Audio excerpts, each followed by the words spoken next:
Hello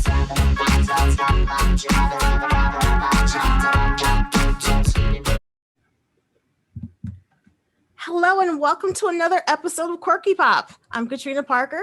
Thank you for joining me today. I am very happy to have I call him a special guest because I've been a fan of his for years. Mr. Christopher McGraw from Evans Junior High is a local junior high that my kids have gone to. Thank you so much for joining me today, Chris. No problem. Thank you for having me. Yeah. So yeah, like seriously, like when I told my sisters, like, I'm like, I booked Mr. McGraw. I'm like, Mr. McGraw, like, Mr. McGraw, you're a pretty popular guy. Like, no, seriously, like, I'm friends with just different parents from that I've met from Evans, and their kids don't even go to Evans, but they're still like liking and looking at like your posts there because it's just like so cool. You do like a lot of cool things, and we're gonna kind of like get into that. So yeah, why don't you just tell us about yourself, like your background and your interest? Absolutely, yeah. So this will be my 7th year at Evans Junior High School, my 14th year in education. So I went to school. So first I didn't grow up in the Bloomington Normal area. I grew up in the Quad Cities. It's like 2 hours northwest of Bloomington Normal on the Mississippi River. Went to Illinois State University, and actually my major is in art education, and I have an emphasis in painting. It's shocking, but not a whole lot to do with painting. It's one of those things that at the time, I guess I thought was a good idea, but not a big demand for me to paint things. Mm-hmm. So anyways, I went into college with that art ed degree, though I really did want to become a teacher. I come from a family of teachers. My mom is a career teacher. My aunt was a teacher as well. And I had always kind of enjoyed school. So anyways, went into the art education field, came out of it, and my first teaching job was at Chittix Junior High School in the same district I'm in now. Taught art, and I taught digital media, and I did some coaching of sports as well, just trying to be involved as much as possible. Absolutely loved it. I actually took the first job that was offered, and it was split between junior high and high school. Oh. Because in college, I was like, man, I'm going to be a high school teacher. Like, I probably watched too many movies where it's like the inspirational high school teacher, right? Yeah. And so in my head, I'm like, I'm going to go save a bunch of kids. I'm going to be that high school teacher. Yeah. Well, anyways, so I was split between high school and junior high my first year. And there were some coaching opportunities at that junior high. And I just fell in love with that age group. You know what I mean? Like, and so then the next year I was able to be full-time at Chittix with the junior high. And I've never really looked back since then. I can't imagine being around a different group of kids. But about 7 years ago, still loved teaching, but I just felt like, man, I would love to my circle of, or my sphere of influence or just impact, I wanted to make bigger than just the kids that I saw every day in my classroom. So I kind of looked into administration and whatnot. And of course, in my head, right, you have this like, well, this is what I would do as an administrator. Yeah. And then my first year as administrator, it's like smack in the face, like, well, no, this is what an administrator does. Mm-hmm. And you're like, oh man, this is a little different than I thought. Mm-hmm. But what's been fun is over the years, I've been able to mold that vision of what I wanted to be like as an administrator into reality, right? While still also juggling like what it means to be a principal, right? And like the things you have to do. But man, like I just, it's been awesome being at Evans. Like, it's just like the dream spot to be in for me with the people that I'm surrounded with, the community, the families, the parents like yourself that just kind of support us. So that's a little bit about my background and kind of how I got into education. Okay. So kind of tell me, like, who are your own like quirky icons? Absolutely. So I obviously being in I went into a field, a creative field, right, of art education. And that's because like always growing up, I was like a daydreamer, super creative, like I have a sister that's 9 years older than me. So like, I was kind of like an only child because I mean, by the time I was getting into things, she was in college, she was whatever, but I could always entertain myself. Right. So like, that wasn't a big problem. Um, I fell in love with just this idea of like these big characters, these larger than life characters growing up, and so for me, it was a lot of the, um, the cartoons of the time, right? Like He-Man, Thundercats, Yeah. my gosh, Teenage Mutant Ninja Turtles. Like I just fell in love with these like larger than life creations. On the other side of that, I fell in love with at that young age, like with like the WWF, right? And these Okay. professional wrestlers that like Okay. they had these larger than life characters and personas, especially at that time in the late 80s. Like they were kind of like real life superheroes, real life cartoon characters. So I love these worlds and this idea of creating these worlds, right? And these stories and just the joy that can bring others and like the way that people can get lost in those things. So through that, like as I kept getting older, I always kind of was just hooked. I always had like one hand on that nostalgia, right? And just kind of that what that was at the time. And so as I've kind of gotten older, I've always fallen in love with, and I've always celebrated like things that I've watched or that have just demonstrate that outside the box creativity, right? And you watch a movie or you watch a show and you're like, wow, that is so creative. That storytelling's a little different, that it just brings a whole nother level to it. And so, for me, a lot of those icons were from my childhood, but even now, like kind of, growing up, like I see, gosh, I don't know. Like the show Community, I thought like was pretty iconic, and just the way they told their stories and just the way like they weren't afraid like different episodes to be these whole other worlds. I Yeah. thought was kind of neat. And I think like, there's certain people out there that like, I got to be honest, like I'm not as plugged into mainstream as I used to be, like, and Yeah. there's reasons for that, but like even like when you watch some of like the late night talk show hosts, right? And like some of the way that they just have these quirky little things they do with guests and they pull people out of their shells. I think that's awesome. I'm a big fan of like anyone that's like willing to kind of like go out and show a vulnerable side of themselves because they're being silly, they're being goofy, whatever. I think that's good for people. I think that's good for people to see. So those are, I don't have like specific ones, but I kind of just, I've always been drawn to those kind of like Okay. storytellers. Yeah.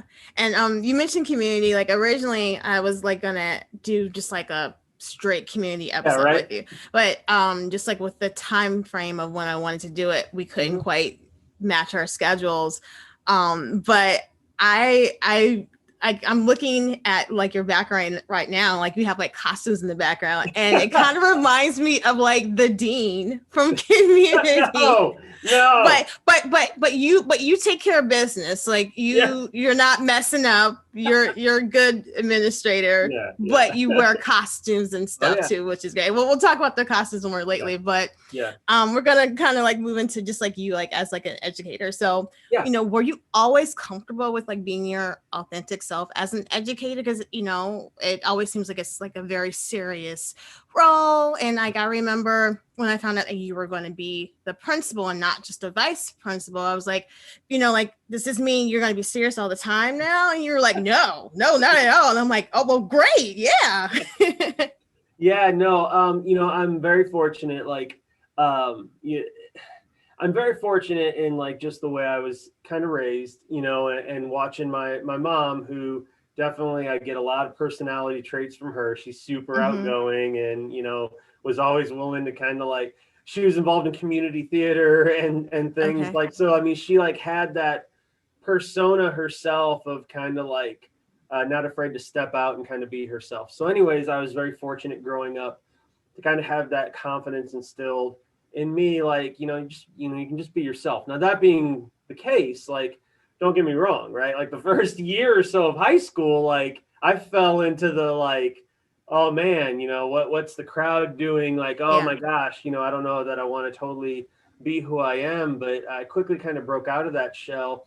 And those lessons kind of growing up then of like, okay, yeah, I like athletics. I'll do athletics, but I do kind of like being on the stage too. So like, I'm going to kind of go after that as well. And I'll try the student council, like Mm-hmm. just kind of being like, these are the things I enjoy. These are the things that like kind of fill my bucket early on. Like I just kind of pursued those things.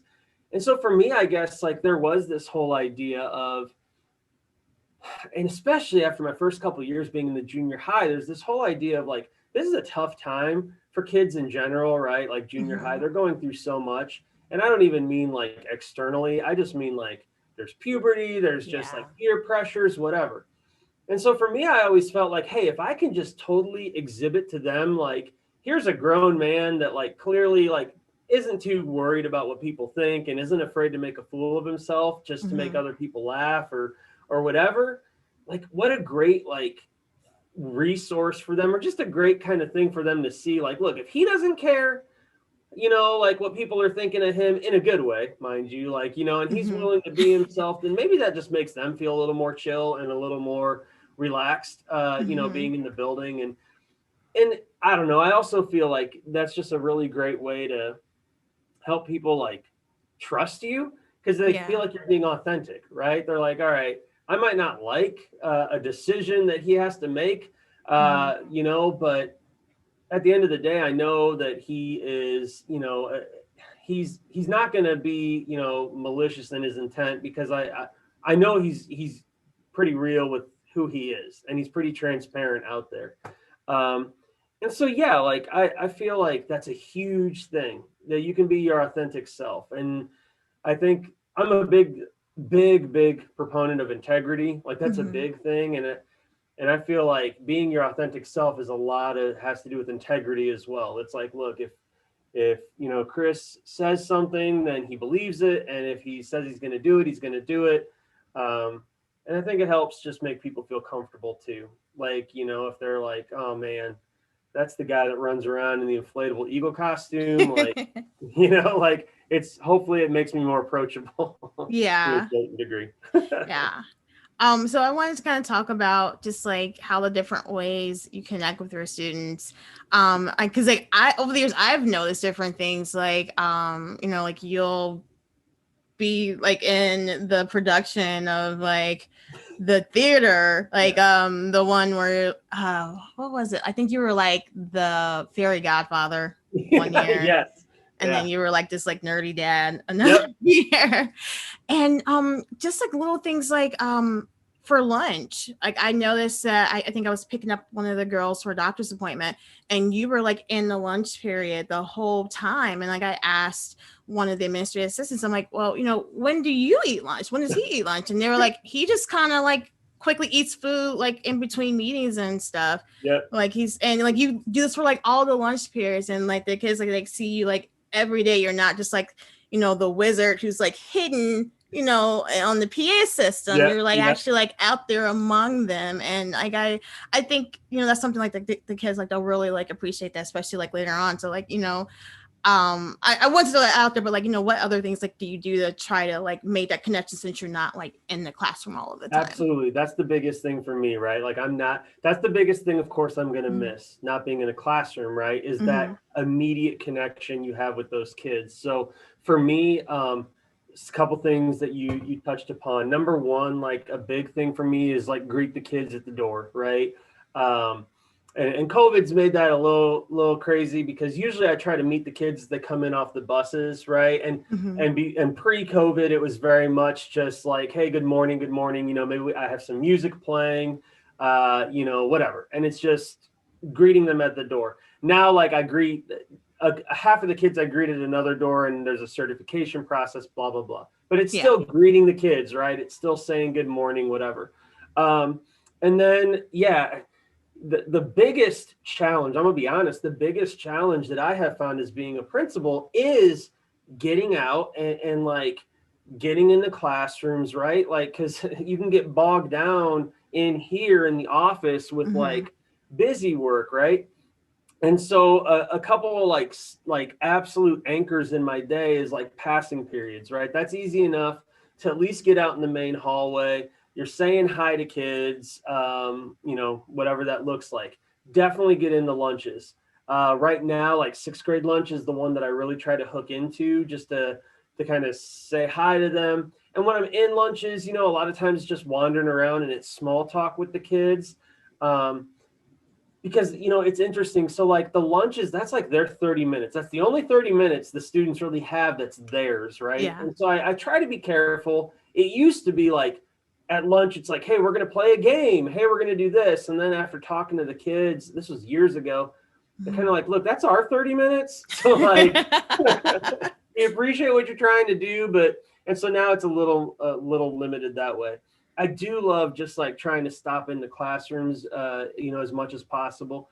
Little tricky right now, right, with COVID, like trying to be a little cautious about that. But that's another thing. And then, of course, when they leave at the end of the day, I'm usually out there helping them out.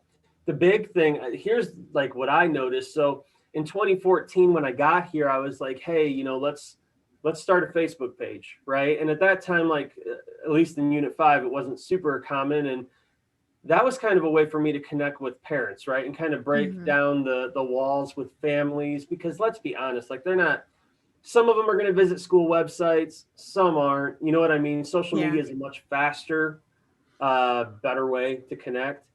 So anyways, we were rolling with that, but the kids aren't on Facebook, right? And so like I kept kind of racking my brain, and I was like, I know there's these other social media outlets, but do I really want to get caught up in some of them? And then I kind of looked into Instagram a little more, and I was like, hey, I'll try that. And man, when we started our Instagram account, like that's when the students got hooked. Like that was the outlet for me to connect with our students. And I know there's other social media that's more popular right now with kids. Yeah. Like I totally get it, right? But I'm also trying to like be wary of like just jumping on that trend, because the other thing I know is things come and go, right? Like man, Snapchat, it was like, man, you got to have a Snapchat account, really? Because that's not quite as popular at this point. TikTok, nope. Like we're good right now because that's a nice connection I can have with the kids.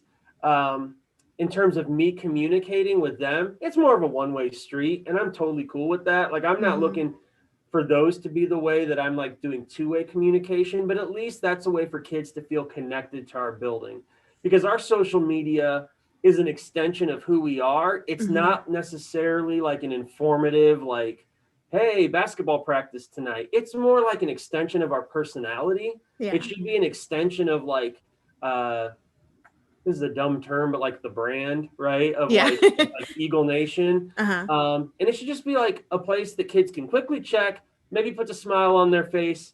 Maybe it just kind of keeps them in the loop of what's going on. And I have found that has been a huge way for me to stay connected to kids that maybe I never see in this building, right? And I will say, like, I'm so happy because the groundwork we laid with all that social media years ago, man, that has been so beneficial this year when we have some kids that haven't been back in the building at all, right? They're fully remote. And thank goodness we have some of those things already built. The connection with the kids, that's the heart and soul for me. Like, because I don't know, like that's what I think has made this year so complicated, because you don't get as much of that for totally fine reasons. But that's the heart of soul of like what helps me be authentic, what helps me kind of like do what I do. It's being connected to them. Yeah. So tell me, like, how are you able to balance everything? Because you do so much. Like, it's like you're doing more than, I feel like you're like doing more than what the role requires. And then, after school, you're like, oh, let's do the Promise Council. And then the other things, and then you gotta like go home at the end of the day to your own family and still have like some energy left for them. So like, how do you try to balance that? That's an awesome question. I'm still figuring it out. But like I've finally, what is it, 14 years into being in education, 7 years in being an administrator, I finally have drawn a hard line of like, hey, I'm not gonna check email at night. I'm not gonna check email over the weekend. That's helped, right? Because then I'm not letting my email dictate my day and my mood or whatever. Everything I said about social media, that's amazing. that's another trick though, because the social media is, I mean, that's a 24/7 cycle, as we know. And so I have to be cautious with that, because I can get caught up in like checking that or trying to like stay updated on that even after school hours. And so I got to be, that's the other thing that I have to be like very cautious of, because that can zap my energy pretty quickly if I'm constantly worried about like, hey, should I post something? Should I not? So Yeah. I've had to try to draw some hard lines, like, hey, when work is done, and for me, that's, 3:45, 4, depending on, like you said, if there's an after school meeting, work is done for the day. Okay. I'm a morning person. And so I don't feel like guilty about that, because I get here pretty early before the school day because my family's not awake, right? And they're getting ready for school. So I don't feel guilty that I've like taken time away from them in the morning. But then when like nighttime, like everyone is awake and like, that's family time, then I can give them that time and I don't have to like feel pressured about that.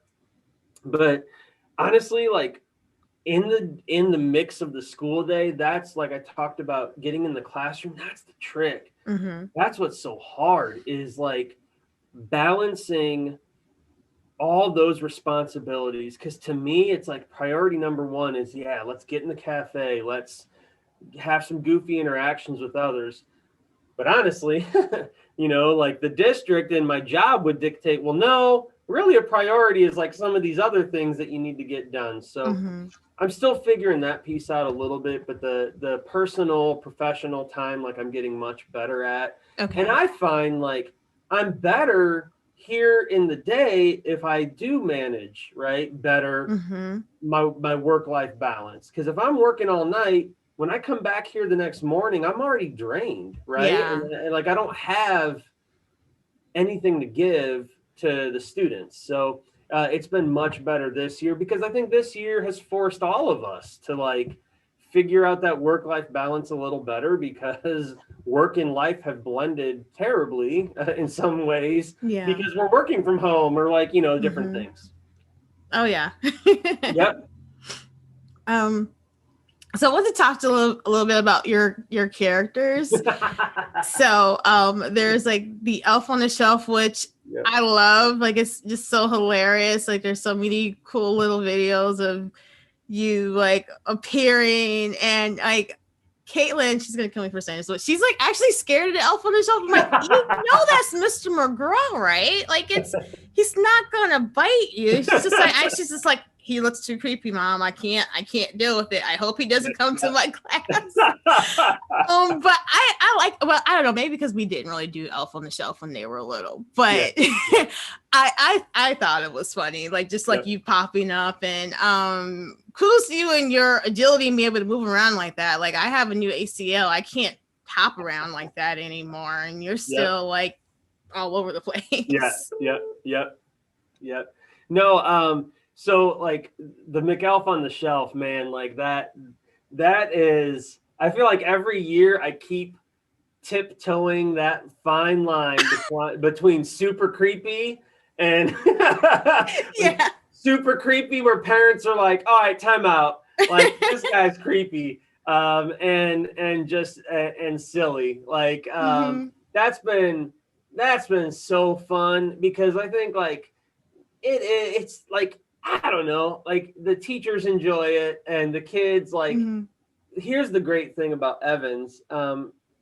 Like we do these little videos, and, and you got the Elf on the Shelf, and then this inflatable eagle costume has like kind of turned into a life of its own, where like the kids like kind of, I don't know, enjoy seeing that.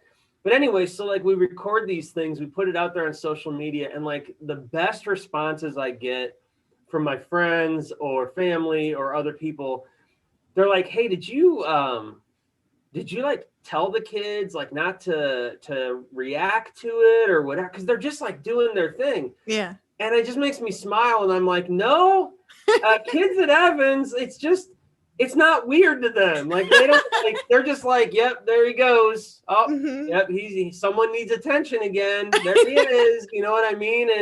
And I love that. I love that the students at our school are just like, yeah, that's our principal. You know what I mean? Like, it's like, yeah, that's great.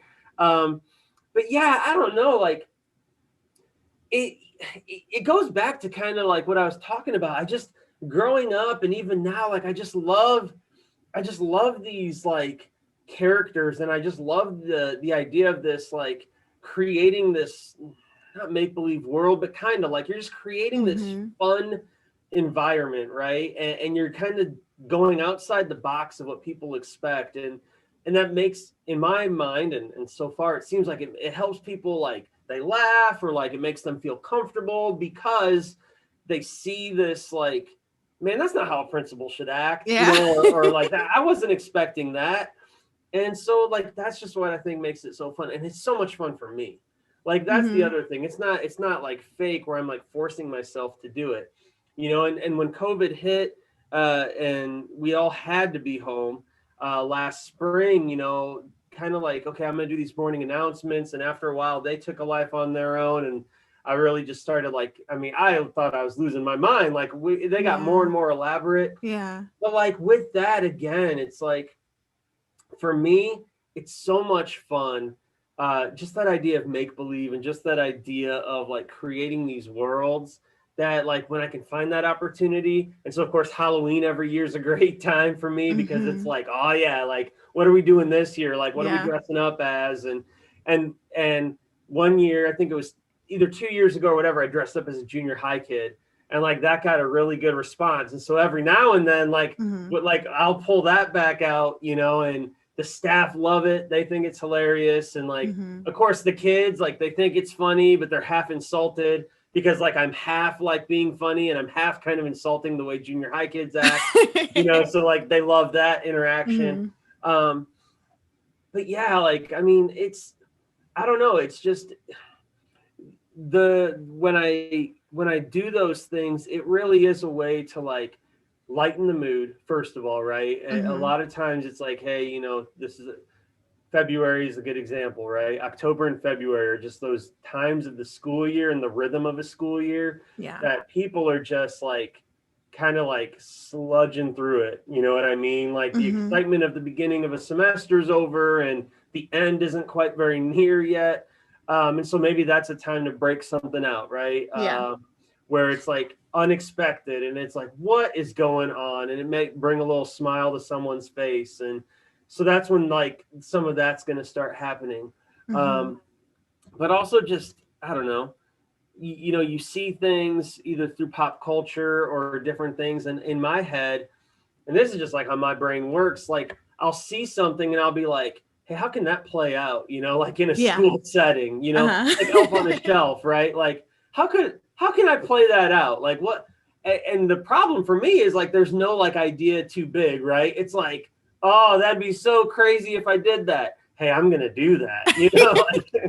See, and uh, that's why I thought that one year it was like the first day of school or like the first week of school, there was like this fire truck and the ladder was like up really high. And I was like, and I was telling my kids, I'm like, oh, I bet Mr. McGraw's gonna climb up there. Just watch and see. And like I asked her, I'm like, are you climbing up there? You were like, no. I'm like, no.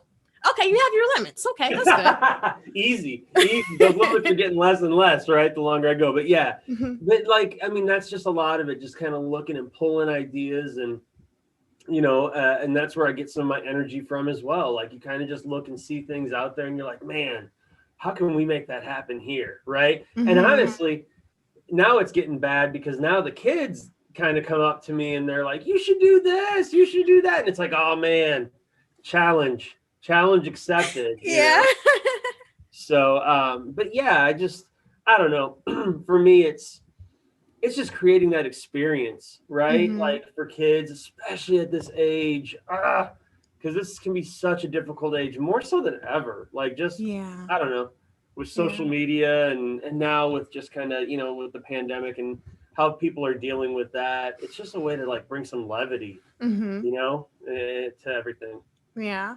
So I wanted to talk about this one character I saw. I called him like 90s guy because Yeah, like he was just like talking all about the different 90s. Like, was that like your decade? yeah, oh yeah. Yeah. Yeah. Yeah. So like 90s would have been like when I was in junior high. And so 90s for me Mm-hmm. is like, yeah, a lot of like the nostalgia and the things even in my office like are throwbacks to like, man, those 90s because Yeah. that for me was like the prime of, being a weird kid. Uh-huh. Were you a kid? Or were you like No, I mean, I was okay. just my own kid. So Okay. that's probably weird enough. Yep. So like you kind of touched on it already, but I kind of want to just talk about like your experience with being a principal during, especially like during the start of the pandemic when there were so many like unknowns, like Yep. like when you first got that call, like okay, we're going remote, like what were like your initial like thoughts, like as an educator? For me, like my thoughts, because like for me, like the community aspect, right? Mm-hmm. Like that idea that of Eagle Nation. Like my initial thoughts were like, man, how do we stay connected? That was like my first thought was like, Mm-hmm. how do we still make everyone feel that they are a part of this family? Like, how do we take care of them? My thoughts also went to my staff. Like, how do I take care of them? How do I help them through this? What can I do to like make this easier for them? And this entire time, like those two things honestly have like still been at the forefront of my mind. Number one, the staff and their like self-care, their social, their emotional like well-being. Mm-hmm. Like um and then to the students and families, those same things. Like obviously like learning and academics is extremely important. That is like more or less what I'm supposed to like be Yeah. most concerned with. But like for me during all of this, it has been like people's well-being. Mm-hmm. Like and really just that mental piece, right? And that mental aspect of it. Like a lot of this has turned into, because there is so much unknown, a lot of this has turned into kind of this cheerleading aspect where it's like I got to try to keep people like motivated, or at least be there to hear their concerns and like validate their feelings, no matter if it's the kids, the families, the staff. Like that for me has been my main focus, right? And then when we see we're in good spots with that, then maybe we try to push a little that academic piece forward, right? Mm-hmm. um, but the main thing, like especially when it happened, was like, how do I keep this school community feeling connected, feeling safe? And so like my thoughts immediately turned to be as transparent as possible, right? Like especially the initial stages, everyone was clamoring for like, what does this mean? What does this look like? What is going to Yeah. happen? The hardest part about this is, in being a leader of anything, is there are no definitive answers. Like there is no answer like, well, is this going to happen, in a week or 2 weeks? It's like I can try to find out, and typically that answer that I hear is like, we don't know. So then Mm-hmm. I got to turn around and that's what's causing anxiety for everybody, is so much of that we don't know, right? There is no like, hey, on this date everything's going to go back to normal. Like there is no Yeah. date right now, and what we think is the date gets pushed back, or this suddenly is changing. Mm-hmm. So like for me, my main priorities have been like being as connected as possible, being as transparent as possible, trying to over communicate as much as possible, because I feel like everyone feels a little better when they feel like they know as much as they can at that moment. It doesn't mean we can answer everyone's questions, but that just, I don't know, like the feedback I get from families and staff is they appreciate that. Awesome. Then the next piece is, how do we stay as connected as possible? And that's where the social media aspects have been huge for us at Evans, Mm-hmm. because we can use social media for that. Trying to be smart and be connected as possible, like, physically, whether that's through school. Back in the summer, we tried to like go to neighborhoods and be connected with families. But still, like, I don't know, it's like, man, we work so hard to build this community at Evans, and to build this culture. It's like I don't want the pandemic to have us take a couple steps backwards.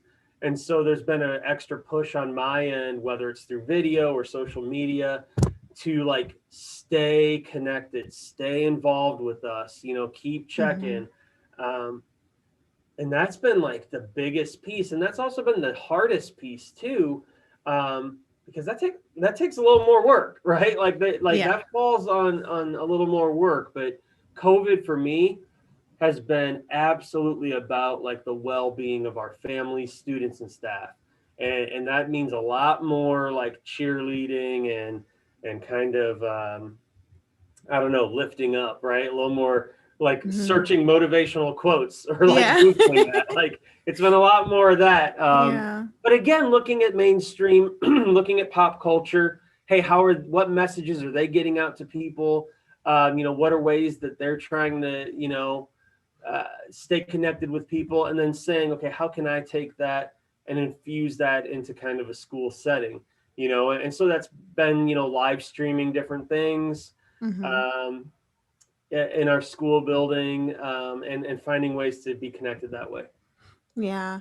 I will say, I have to tell you, like, during like the start of the pandemic and you would like have like all the videos, it was like something that I myself like look forward to. And I was like, hey, did you guys see what he did today?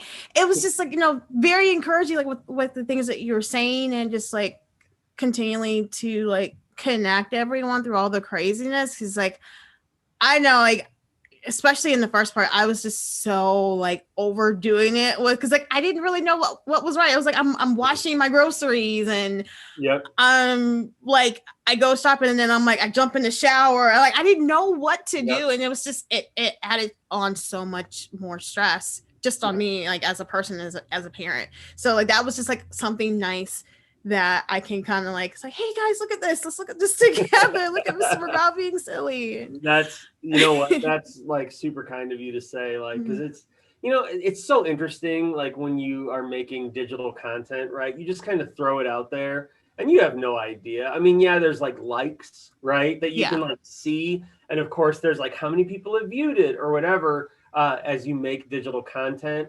But you really don't know. I mean, you're just making stuff and you're throwing it out there, and you don't know what impact it's having. And that's not the reason you should make, like as, someone that obviously likes to create things, that shouldn't be the reason you're creating things.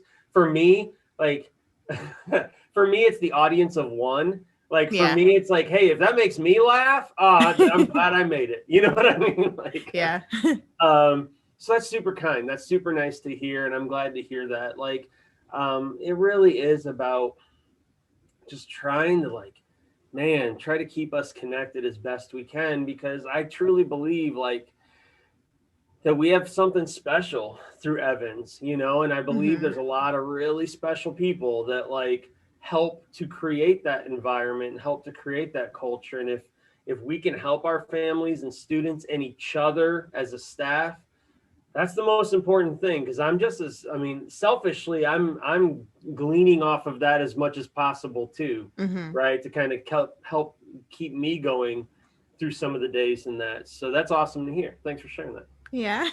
Yeah. So I kind of wanted to move into like your love of cartoons, because some of the announcements that you do, I'll see different things in the background. Like one day it was like He-Man. I think it like Teenage Mutant Ninja Turtles and stuff. And you were just talking about like how you like those episodes, and I have to know, like, have you like actually like gone back to like actually watch some of these shows? And if so, like, what are your thoughts? Because like some things for me, I'm like, okay, I can watch this some more, and other things I'm like, oh, who wrote this? This is awful. Yeah. No, like, so okay, so I'm a big like Easter egg fan, right? Okay. Like all our social media posts and like different things, I like to, again, the audience of one, just to make me laugh. Like I'll drop things in images, or like morning announcements, I'll throw something on the screen just to see if anyone even catches it, right? So like I love that you caught like, hey, I see what you're doing there, you know what I mean? But anyways, for me, it was He-Man, right? Okay, so I started out a huge He-Man fan, moved into Thundercats, and then Ninja Turtles were definitely like the main staples. I did fall in love with X-Men, the animated series. Oh, I love that. For a little bit. But here's the thing, I gotta be honest. Like I have gone back and watched some of that, and like I don't know, some of it like I feel doesn't age super well. Like like some of it, it's like, you know what? I'm gonna just keep it up here the way I remembered it. Like there's a piece when you watch some of those, it's the nostalgia of like the flood of memories of like what life was like for me while I was watching that I enjoy. But like He-Man, I think it's just all right. Like now that I watch it, it's like, you know what, I'm not gonna catch it as much. X-Men, I still think the story, like, it's like, man, the writing of that animated series, it's like, man, that's some like, that's pretty timeless, where you could like go back and touch into where like, you know, some current events or different things. I feel like the animation is a little it's a little harder to watch because it's just not as, you know, I mean, animation now is what it is. So like for some of those Ninja Turtles, I did watch some of those, and I don't know. I think I was so in love with it that like that totally I could still watch and sit back and laugh and enjoy. But you know, like the having kids, like I'm kind of watching some of their like what they're watching right now, and I'm going to tell you, like the show that I have fallen in love with, that just makes me laugh out loud is Teen Titans Go. Like that show kills me. Like I don't know, like because here's why. It's like, okay, clearly whoever writes that like is somewhere in the same age range as me because we're dropping 80s references. We're like there's just a lot going on there that it does make me kind of laugh. And just watching that. And so my older boys and I, like we sit and we definitely kind of just laugh at some of the ridiculousness that goes on in that show. Now that being said, like we're not big, like we aren't like also tied into as much like that DC universe with Teen Titans. So we might not have like the opinions of someone that liked Teen Titans, because I know like there's that kind of thing that Teen Titans Go is kind of, you know, what it's done to the Teen Titans brand. But for someone just like with that kind of quirky, just like humor, I don't know. Like I sit and I do kind of laugh at it. So that's one that I definitely have kind of, it's one cartoon that I can watch right now that with my boys that I do kind of laugh at. So definitely. I remember in my human development program they were talking about how like in the 80s they kind of made cartoons to more so just make products and stuff. So like the storyline wasn't really that important, and when you're a kid you don't really realize that what they're saying doesn't make sense. You're just like, oh, this is cool, I like this, and I want these toys. I want this Jim and the Holograms toy. I want this He-Man toy. So I had like Caitlin watch, because like she likes the new She-Ra show that's out. And I was like, well, have you seen Owen? She was like, yeah, I saw one episode. And she's like, not so much. Like, that's fair. Yep. That's fair. Absolutely. Absolutely. Yeah. And it is, I mean, that's the thing. Cause like I'll pulled up some of the old stuff for my kids to watch. Right. And yeah, they just were not, and now part of it for them is the visuals, right? Like, I mean, okay, yeah, I get it. Like the visuals aren't going to compete with the visuals you're watching now. But like, I don't know, there's something like, it's like, yeah, but that's like, you got to appreciate the history of like cartoons as well. Yeah. Like the talent and skill that it took to create. Yeah. Even though the visuals aren't as fluid or whatever, like, I don't know. But yeah. So we've had those conversations in my house. Yeah, there's some things that they do like. So like I got them into the Animaniacs before the new series came out. Yeah. Chip and Dale Rescue Rangers. They know all of that. So like they're excited that like John Mulaney is going to be in the newer one that's coming out with Disney Plus and stuff. So I've tried to like introduce them to some things, and some things are like, okay, this is great. But like, she was not feeling the She-Ra. And like, I definitely understand. Yeah. So I kind of want to move into that one episode of Community, G.I. Jeff. Have you seen that one? Yes. Yeah. So this one podcast that I listened to, 6 Seasons in a Podcast, with Alex, he was like talking about how he loves the episode, but he feels like a lot of younger fans of Community, they don't quite get the references in the G.I. Joe episode because they're just like, what is this? But well, I mean, I'm around that age, so I enjoyed it. So like, what were your thoughts on G.I. Jeff? Oh my gosh. Like for me, like, okay, so that's where like the story, like I wasn't even interested in the story. For me, it was like, oh my gosh, they are hitting like the way that it was drawn. They were hitting like just, even just the way the dialogue was being given, like I thought they hit that almost perfect. The sound effects, like, man, G.I. Joe had a very specific gun sound, right? Like, Okay. and they were hitting on that. Like, it was just some of the, like, for me, it was the visuals. It was like, oh, they are nailing this. And that's what made me just, you're right. Because, like, I was watching it with my wife, because we were watching Community together, but she didn't like watch G.I. Joe growing up. And so she thought it was fine. And she kind of got what they were trying to do. She understood it was a throwback. She understood that. But for me, who like had a VHS at my grandma's house of G.I. Joe, right? Yeah. Like, I was just dying, like, oh my gosh, this is exactly, kind of what it was like. And I love that. Like, for me, if you're gonna go and you're gonna kind of do a callback or something, like, make it authentic, right? Like, put those little things out there for those of us that did grow up with it, that Yeah. we're like, man, that's good. Like, that's really good. Because otherwise, like, you can kind of tell when it's just like a cheap, like, okay, yeah, we're trying to like throw back or whatever. But no, I thought it was phenomenal. I thought it was great. Yeah. Did you have like, because like you mentioned like the gunshots, I didn't even realize that. Like I've seen a couple of episodes of G.I. Joe. Like, I'm from the Chicago area and we had like the Bozo Super Show and they would show like cartoons and that G.I. Joe was like one of the cartoons that they would show. Yeah, like for me, like there was no particular like scene in general, but it was just the they really, I felt like, hit kind of the whole feel, from the audio to the visuals to the animation of what G.I. Joe at that time was like. And of course, like, the message at the end, I thought it was pretty phenomenal. Because I forgot they did that. Like, that was the thing. I was like, oh my gosh, that's right. There was always like a moral message to every show, and like Captain Planet, is another one that like would hit you with now Captain Planet was more, I think it was a little more like the environment. Like the environment. Yeah. But I forgot, like, oh my gosh, that's right. Shows used to do that. Shows used to give you that public service announcement at the end.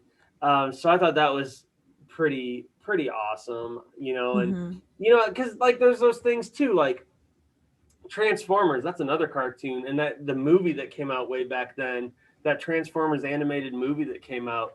I was a huge fan of that. But like Transformers, like if you're going to do a throwback, if a show were to do a throwback to Transformers and they don't have that specific sound when they transform, it's like, man, you're not even a fan. Like, you're not even a fan. Like, you weren't even a fan. Stop it.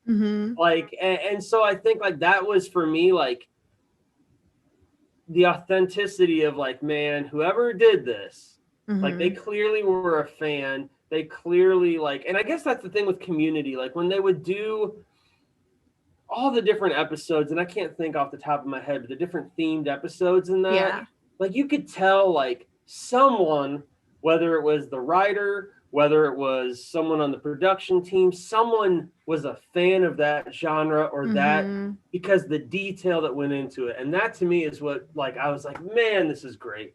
This is great. Yeah. It just made me smile. That's great.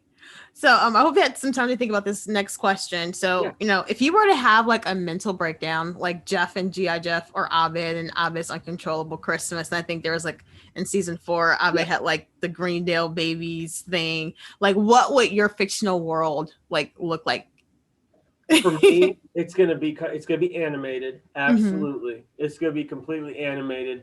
And for me, like, it's gonna probably, honestly, just because like it totally like enveloped my world.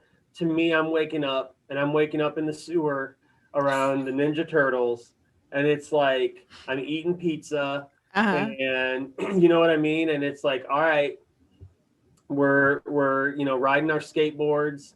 I got these ninjas that like just take a couple hits and they kind of like fall down and they're good to go. Like, it is absolutely like, it's going to be an animated world.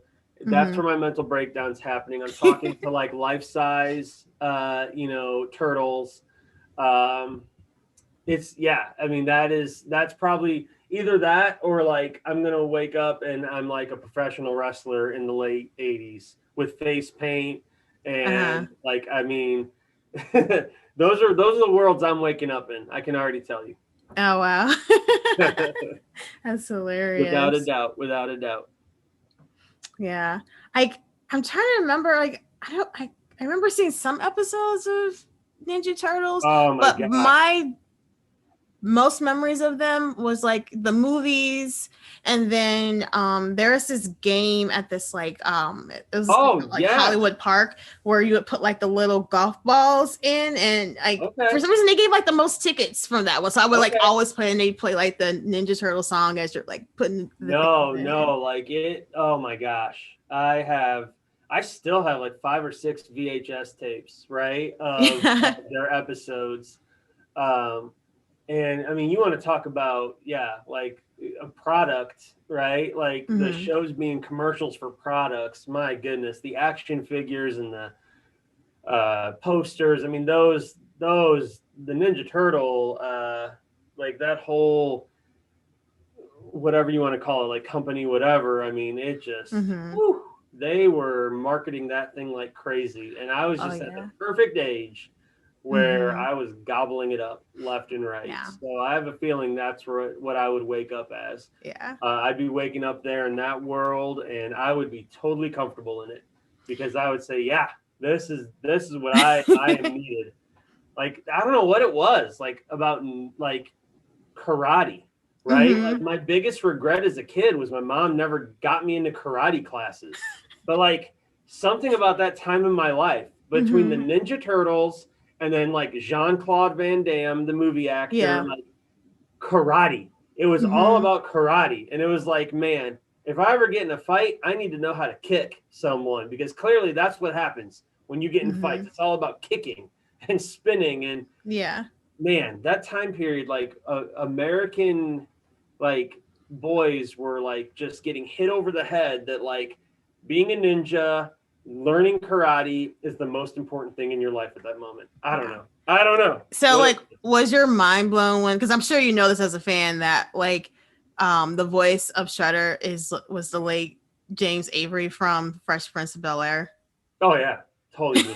So like now when I see him and things, like I can hear the Shredder, and I'm like, wow, how did I not know that? Yeah. Well, that whole thing, like just the voice actors in general, like blows my mind, right? Like when you see who they are, and then you go back and watch the cartoon, you're like, that guy's really making that voice, right? Like that person's really making that voice.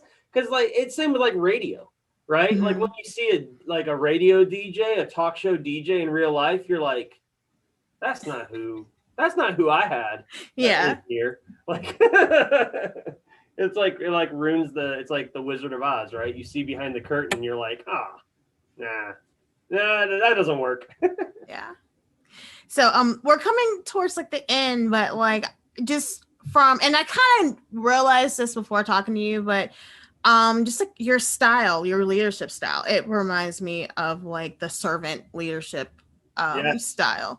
And like I learned like a lot about that like in grad school, because like my degree in grad school is in public service management, and just like how you are valuing just all of the different stakeholders, not just the kids, but the teachers too. And it's just like, and not just the teachers, it's like support staff in all the different areas. And I think it just kind of helps the community go well. And then just how like your whole thing about Eagle Nation, like when you say it, it's like, I feel it. It's like Eagle Nation. It's just like, yes. I'm like, yes, we're Eagles. And I think that's like a good like business, like good businesses, like they do that. They kind of like create like a story or a legend, and they just kind of like move in that world, and like this is who we are, and this is how we're going to do that.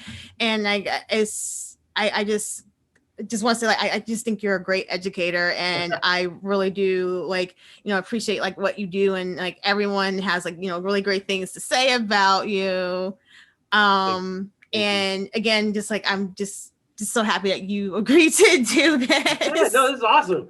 I love like just like talking about this stuff. Like seriously, like it's like I really honestly is like someone that loves creativity, someone that still daydreams, clearly is still constantly like creating things. Like I love this is great. I love talking about this kind of stuff. Yeah. So I appreciate you asking me. Yeah. And like I was telling Caitlin, I'm like, if you ever want to be like the dean and like be like do a daylight savings day with like it's time to Tina Turner, the clock's around, I will come and with a Tina Turner outfit. And I don't know if the kids will get it, but it's okay. Like I'll sign up for that. That's so hilarious. That's awesome. Yeah. So like, was there anything that you wanted to promote? And it could be like something that you're doing or a book or a cause or anything like that. No, not really. Just, I really always encourage people like to really truly feel what we're trying to do. Just, the social media outlets that we do have through Evans Junior High School. Like I have my own Twitter account I'm sorry, I do have that. But I don't use it as much right now. I have my own Instagram account. And I have teachers that are constantly on me like, how come you're not promoting what you're doing on that time, right? It's all about time. So like at some point I want to try to utilize, it's at Mr. McGraw on Instagram. I do want to kind of get more of what I'm doing for the school, but also from that leadership style, what you're talking about, like that leadership perspective. So less like promoting it for the entire school, but more like, hey, me as Chris McGraw, these are some things that I do as a principal, but really just through Evans. Like I just always promote, like I want people to check it out. I want people to kind of touch base with it, see what we're doing, because it is authentic and it's real and hopefully it's fun. And again, like just I have so much fun like creating the content, trying to drop little, like you saw with the announcements, little things here or there that maybe are just kind of nods to like nostalgia or just like goofy little things. I'll drop things in. My favorite thing is like when I take a screenshot of something, just for whatever it might be for families, like I'll always like try to like throw something in the search bar or like an open tab that's like just kind of goofy and silly. And I always love to see if someone catches it. And, I'll have students come up and be like, did you know you had this tab open? Thinking like somehow I like, got busted. But anyways, like, yeah, I would just encourage people to check us out through Evans Junior High School, through all the social media we have, because it is a team effort and it's awesome. I mean, I think we really try hard to make it a special place for families and kids, but also staff. So I appreciate anything you can do to promote that. Yeah. And I can't believe I didn't write this down, but you are up for an award. Like I saw that. Like tell us about that. Pretty neat. So the Illinois Principals Association has different regions throughout the state of Illinois. And every year they nominate a principal in that region for their principal of the year. And so I was very fortunate that I got nominated and they chose me.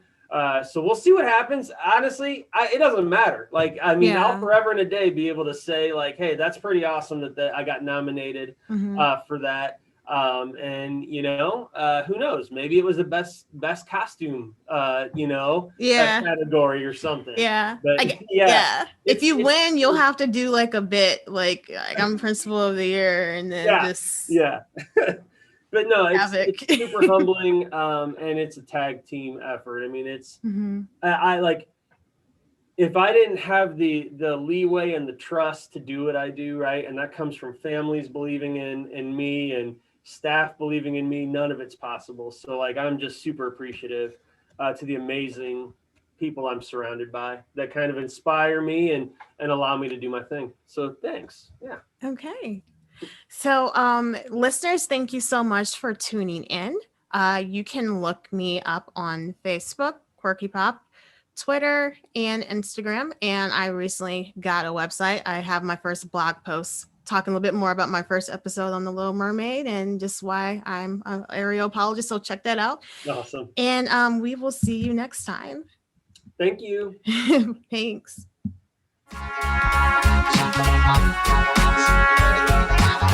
Just